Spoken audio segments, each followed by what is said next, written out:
Welcome to this new how-to. In this how-to we're gonna look at how you can start the Embraer 175, which has been released earlier this week. It's still in, I would say, early access, right, which means it's in beta phase. So do expect some issues with it. For example, there are some systems which are not working yet. As you can see, I would say the airport is located. It's located at Schiphol Airport, but as you can see, it's located at one of the gates. Normally what you would see is that those aircrafts are, I would say, a little bit further away, right? They're, I would say, located on this part of the airport. But there's some construction work going on, so I chose this gate to be the gate which we're gonna connect to, right? Which we're gonna start the aircraft with. So let's go inside the cockpit. So this is the cockpit of the aircraft, right? So currently it's version 090. And that's really cool to see. You can also hide it if you don't like it. And the weird thing is that you can't show it again if you click hide. But hey, that's normal. That's part of the beta process, right? So if we look at this specific flight path or the electronic flight bag, that's something where you can't configure much currently. So I will not spend too much time on this. That will be fixed in the future. And the nice thing is that this aircraft also comes with a checklist, right? So you can find the checklist over here or press the Shift and the C from Charlie. And there you will find, I would say, an extensive checklist, which starts with the safety and power on checklist, then before start, engine start, etc. We're gonna go to, I would say, after start. We're not gonna do the taxiing, etc. That's probably something for a future video. So first of all, we're gonna see if the buttons are working, right? Because this is something which is very helpful, right? It will give us some information about, okay, what do we need to do and what's the purpose of this task. So if we go to this one, it says GPU needs to be set to out, right? Out, what they mean is that the button is out and not pushed in. That's what they exactly mean. Because if you go to the APU generator, which you will find over here, that one is pushed in, as you can see. Then we're gonna check the batteries, right? And the batteries can be found in the same section. So either you can select this one and select the I, or you can manually go to this. And here you can see that the batteries are off. To make it easier to handle the checklist, I do recommend to use the tick item, because that will make it easier to go to the checklist itself. And there you can check it, right, once you completed an item, so that you know where you are. Next one is the fuel DC pump, and the AC pumps need to be set to auto, right? So the fuel, as you can see, that's over here. These are all the fuel related settings, and here you can see the DC pump, and here you can see AC pump 1 and AC pump 2. That's over here, right? It's, I would say, a little bit too small to show it, but this needs to be set to auto. So all the pumps, both the DC and AC pumps, need to be set to off. Then we're gonna go to the emergency lights, and the emergency lights can be found a little bit lower. That's over here in this section, right? So on the left side we can see the cockpit lights, on the right side we can see the passenger signs, and you can see that this one is set to off, which is the recommended position. And then we're gonna go to the windshields. The windshields wipers, right? The wipers, if it rains, they need to be switched to off, and I would say that's sometimes a chance to find them. In most cases they're somewhere on the top. Right, so let's see if we can find them quickly, and also we're gonna use the nice button. But if, for those who paid attention, right, here it already is, right? So above the external lights are the windshield wipers. There's windshield wiper 1 and number 2, and those are both set to off, which is good. Then we're gonna go to the hydraulic systems, and the hydraulic systems can be found in this section, right? So the hydraulic system, what do we need to check? We need to check that everything has been set to auto. So you can see electric pump has been set to auto. This one has also been set to auto. This one, there's no auto, which is, I'm not sure if it's, I would say, 100% correct, but I do think it is. Because here you can see electric pump number B is set to auto. So that's what they likely refer to, pump number 1, pump number 2, and pump number 3B. So everything is cool. And we can go to the hydraulics of pump number 3A in this case, and that one has been switched off, which is good. A landing gear leveler, that's down, right? The landing gear leveler, that's something where we need to go to this side, right? Because this one is the landing gear and that one is down. Well, because else if it would be down, we would be, I would say, a little bit closer to the ground. So that's good. The power plant, start, stop. 1 and 2 switches must be set to stop. I don't have any idea where they are, but likely they are somewhere here. Well, here they are, right? So these are the power plant options, and you can see that they're both set to stop. So no action required for now. And you can see that there's, I would say, kind of some cover on top of it, as it looks like. So that's good.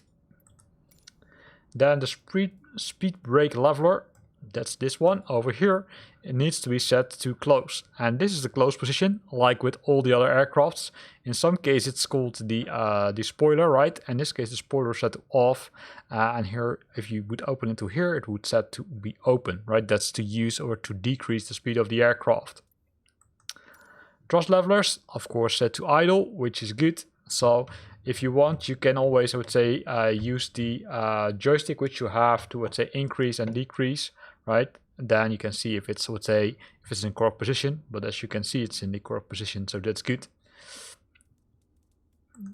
Next one, battery number 1 and 2 need to be set to auto or on. Well, then we need to go again to the top, right? Because we initially checked on this tab if they were off, that was the case, but now we can switch them to on, and that's simply a matter of switching them into this position. You can see that battery 1 can be set only to on, while battery 2 can be set to auto. I do think that these are backup systems from each other, not 100% sure, but that's something I would expect. And then what will happen is that the displays number 1 or 2 and 3 will start to be working, right? So this display number 1, display number 2, and display number 3. The cool thing is that as soon as you enable it, you will see that it will give you a warning, hey, the battery number 1 and 2 are discharging, right? Because the battery, I would say the power in the batteries is, I would say, limited, right? That's same with an electric car. If you use it, at one point it's empty and then you can't use it anymore. As well as that it says, hey, the emergency lights are not armed. Well, that's cool, right? We don't need to do that. We don't need to take action on that, simply for your information. Then if we look at the battery number 1 and 2 level, that's over here. It might be a little bit hard to see, so let me scroll a little bit further. Over here you can see it's currently to 26.8, and here it says it needs to be a minimum of 22.5, right? So keep that in mind. If it's too low, it's not good. Then the slat and flap settings. Where can we find it? Well, we can find it here, right? The slat and flap over here is currently set to full, right? So if I would move the leveler to up, then you can see it's set to up. So that's good. There's no action required anymore. We set it to the correct position, and then we can continue with the next step, which is the electronic power and air conditioning. The electronic power and air conditioning is established, right? So how can you check it? In some cases you can check the information over here, but if it's not over there, you can click on the status and then go to the system, right? So you can set electric, and that's where you can find the systems and the system status of the different systems. Here it says electronic power air conditioning are established to OAT 30 degrees, set cockpit to 23 and cabin to 23. You can see that I can't really set temperatures here right now, so it could be that I selected the incorrect one. So let me check this one and then go to the other options. Let's go to flight control. This also doesn't contain it. This is the view, the electronics, the ECS, also not here. Anti-ice, also not there. Engine maintenance, also not there. Sysconfig, I can't see it here, right? So a little bit surprised that they're referring to this one. It says here, check the MFD ECS page. And the ECS page, that's the one we looked at shortly. That's this one. And you can check the numbers here, right? So I overlooked it. So this needs to be set to 23, which is good, right? So you don't need to take any action here. In the meantime, you can see that the automatic system already pushed back. the aircraft, right? So if you go to the outside, you can see that it is already starting to prepare for stuff. But let's leave it. Also, the speed is currently set to 33, which is, I would say, kind of incorrect because we're standing still. But hey, that's it. That's probably one of those bugs. So we checked the electric power and air conditioning. So next thing we're gonna check is the GPU, if it's available, right? GPU stands for ground power unit. So if it's available, then you can see it's available and now it's in use, which means that we're not any longer draining the batteries. So if you now would look at this panel over here, you don't see it's draining the batteries anymore, which is good, right? Because then we don't need to worry about the batteries. If we would now go to the status, you would see that the battery charge also doesn't drop. It even increases, right? Because it's recharging the batteries, which is good. It goes pretty fast, as you can see. Now we completed this page, we can go to the before start checklist page. And this one is, I would say, to be honest, a little bit short, but good enough. So the first thing we're gonna do is check the fuel quantity.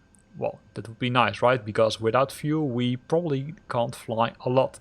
And the fuel quantity can be seen here. So it is divided in the left and right tank, and here's the total, right? So this is the total fuel we have in the aircraft.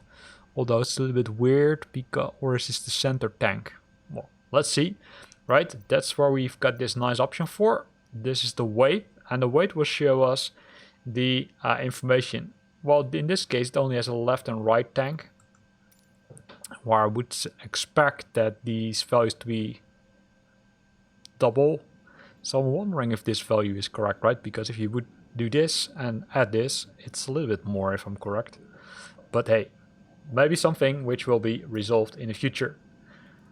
The next thing we're gonna do is start the APU. And the APU can be found on the top as with most airliners. So here you've got that option and it needs to be set to start, and then it will directly go back to on, right? So move it to start and then it will directly go to on.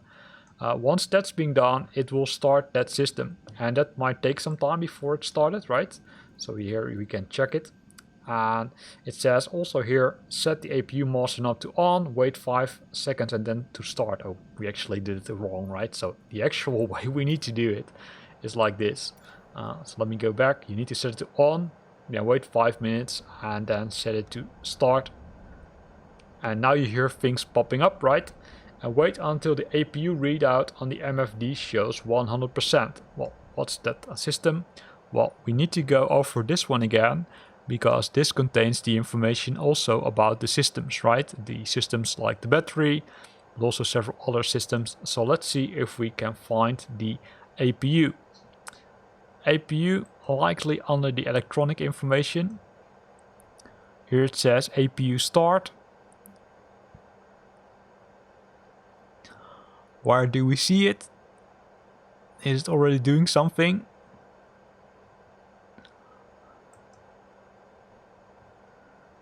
I'll switch to different systems. This is something I would expect it would be somewhere here, to be honest.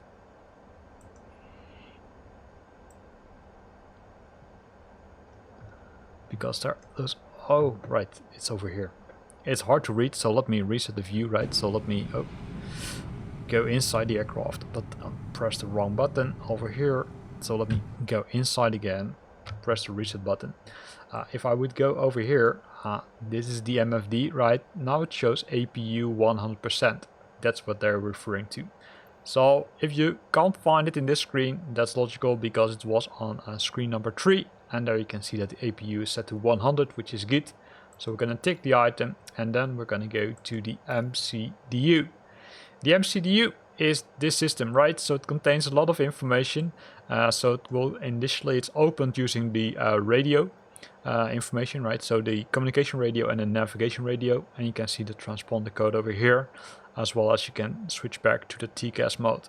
But the thing you probably want to do is set the identification.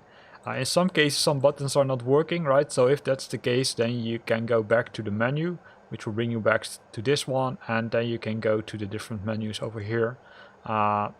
But this one is, I would say, not 100% functioning right now. So what you can do is you can press the nav page, which will bring you to the navigation identifier, which isn't the actual page where they want you to look at, because they say, hey, you need to go to the FMS load, dataset menu, select enter to TO data, transponder code is assigned, right? So what they want you to do is the following. You need to set the flight plan, of course. You need to set the origin and destination. You can see that the origin has already been set, destination is not being set, but you can define it easily by pressing the buttons, right? So let's do a short flight, a very short one in this case, to Rotterdam The Hague Airport. Then you can press this button or this one, and hopefully it will do something. Yeah. So now it has added, right, the stuff, right? So that's good. And then you can go back to the previous pages to make sure that you set it up correctly. I'm not gonna go to this one because that would require us a little bit more time, but I will show you in one of the future videos how to manage this menu, because you can see some of them are not working as expected. So you need to do some workarounds currently if you want to use it. So in this case, you can go to the navigation one, and there you will find the data link, but also the departure and the other flight plans, arrival A to C. But I will go to them, I'll say, in a future video. So keep an eye on the channel for that. So we're gonna set it, and then we need to set the altimeters, right? The altimeters can be either set manually, or you can press the letter B from Bravo. If you press the letter B from Bravo, they will be set automatically, and those will be updated. And those are the values which you will see most cases over here, right? So that's where we set the values. They're also known as the barometers, or you can use, of course, this small button over here. Then the passenger sign. The passenger sign is again on the top, so we can make sure that they are switched to on. So fasten the seatbelts and no smoking. And we can make sure that the doors are closed. The doors are closed, you can verify it, right? So you can verify if the doors are closed by going to the system, and then you need to switch the system back again to the status page. And this is the status page, and here you can see the doors are green, which means they are locked, right? If you would open them, they would be red, which is not the case. And then we're going to go to the red beacon. Red beacon can be found on the external lights, right? So if we switch on the red beacon, a red beacon will start to, let's say, blink on the aircraft. So if you would switch to the outside of the aircraft, you can see that the red beacon already starts to blink, right? It's here on the top, I would say pretty close to the front of the aircraft. So that's good. So let's go inside again, and let's mark this item as check off. And then we can do the parking brakes. Parking brakes are over here, right? So you can see that the parking brake is currently set, so that's good. In this case, before, say, continuing, right, we should actually request a pushback, because it's not recommended to switch on the engines normally I would say, when you're at the gate. So let's do that, right? So we're gonna open the HC, and then we're gonna say 9, followed by 6, followed by 1, and that will make sure that the pushback truck is being connected to the aircraft. But make sure that you're, I would say, of course, removing the parking brake.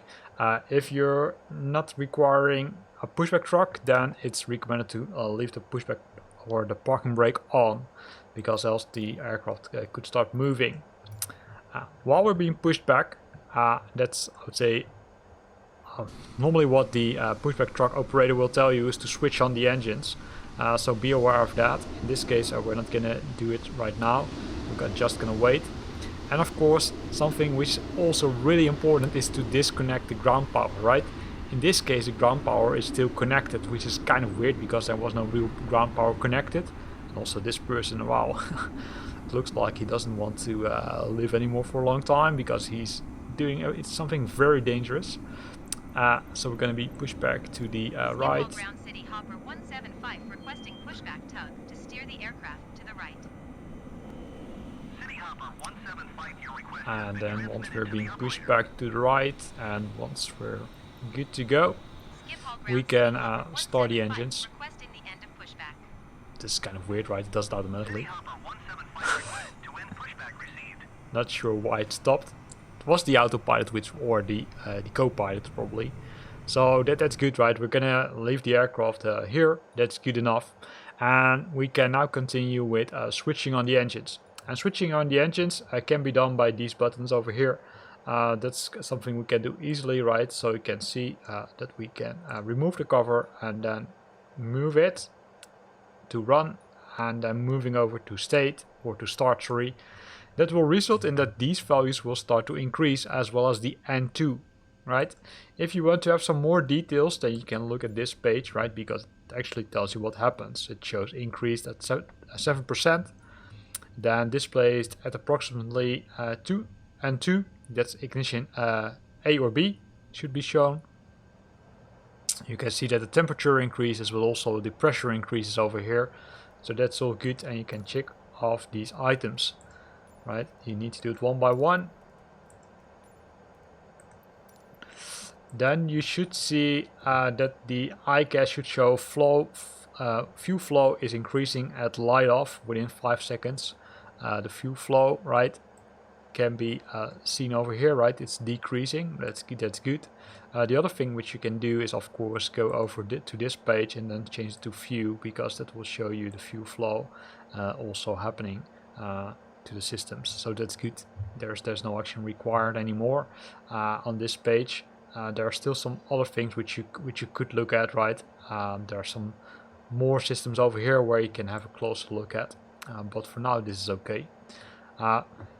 Then the ITT, which is over here, that one should be increasing, right? And it increased to a very high temperature eventually. So keep an eye on it. So let me mark the fuel flow here. Then ignition A or B is switching on. I tried to find it, but to be honest, I couldn't find it. I would expect it to be shown over here, but there's nothing over here. I tried to look at other values, but nothing I would say telling me that these are ignition A or B. So I simply accept it for now. Oil pressure, right? The one over here should be positive, and stable N1 of 27%. Well, I saw it being stabilized at 24.7%. So it will not go higher, as well as the ITT. It will stay stuck at 434 instead of 464, and then this one is also a little bit lower. Stable fuel flow. I expected it over here, right? But to be honest, I was not sure if you could see it here. Here it says verify engine indications. Fuel flow is stable, approximately 550 lbs per hour. I try to go to the different positions, including the engine maintenance, but that's does not result in the fuel flow I wanted to see. So not sure where it is. Maybe it still needs to be developed, but for now I simply thought, okay, hey, let's accept it for now. So if somebody knows where to find it, let me know via the comment box below this video. So fuel pressure, stable oil pressure is also the case, 25, and then you can do the same thing for engine number 1 and engine number 1. Where is it? Here it is. Remove the cover, then move over here, and then do the same trick, and you will see that engine number 1 now also starts to run. There are some things which you need to keep in mind. For example, in some cases, when you start engine number 1, it will show you the error that pump number 3 has not been switched on, pump number 3A, which is, kind of normal, because it's not mentioned in the release notes that you need to switch it on. Right here you can see it. Hydraulic 3 pump is not on. I think this is an informational warning, but if you want to get rid of it, it's relatively easy. We'll zoom out a bit. If I zoom out a bit, and if I go to the pump section, right, inside the view, you can set the pumps. You need to check if the pumps are running, and if that's the case, there is also another pump section, which is the electrical pumps or the hydraulic pumps, and here you can see that this one is not switched to on. So once switched on, you can get rid of that error message. If the emergency light is not armed, that's also an easy way to fix that one, and that's this one. Simply move it over one position, and that will set it to armed, and then it should be good. Then you should be good to go, right? So there are no warnings anymore in the center display. Keep in mind that there are still some things which might be missing, right? So in this checklist, because I think the lights etc. are not all switched on, but for now we will keep it as is. The next thing we're going to do is check the flight controls, and the flight controls are, let's say, a little bit hidden, but what you can do is inside this display you can go to the flight controls page where you will find the flight controls, and then simply start to move around your flight controls, right, and make sure that they are moving. And do that, I would say, before taking off, right? That I would say is the recommended way to go. Once you're happy with that and everything is on normal, then place a check mark before you go to the pitch and trim. And the pitch and trim can be found in the center display. This is the trim and this is the pitch. So make sure that you check them and make sure that they're in a correct position, which means that they're, I would say, in the center position. And that's the case. Takeoff data. The takeoff data can be found in this display, right? If you go to the perf page, then you can go to the different menus. You can see that the, I would say, navigation is not always correct, so you sometimes need to press perf 2, and then you of course need to make sure that you set the perf information correctly. I'm not going to go to this one, but I will go to this one in the near future. So keep an eye on my channel. For now I'm going to press it as checked before I go to the ICAS to make sure that everything is okay. So no red alerts here, everything is stable, all the values are normal, there are no weird things over here. So check it and then set the flaps, of course, depending on what you agree to do. So if you move the flaps, you will see that in this position over here, or in this part of the screen, you can see the position of the flaps. So you can see them moving, and if you would go outside of the aircraft, you will of course also see that they have moved. So in the market, and then we're gonna end this video, right? So because I told you I'm not gonna taxi with the aircraft in this video. So in this video we looked at how you can start this nice Embraer 175, which is in early preview. I would say it's a really nice aircraft. I would say there are still some things which are not working, but that's expected in beta versions of the aircraft. But it's definitely worth trying it if you want to fly this nice one. Here ends this video. I hope you liked it. If you liked it, then consider to use the like button. If you got questions or comments, then feel free to post them in the comment box below. And if you want to stay up to date about new videos I'm posting, then make sure that you're subscribing to my channel. Thanks for watching and see you next time.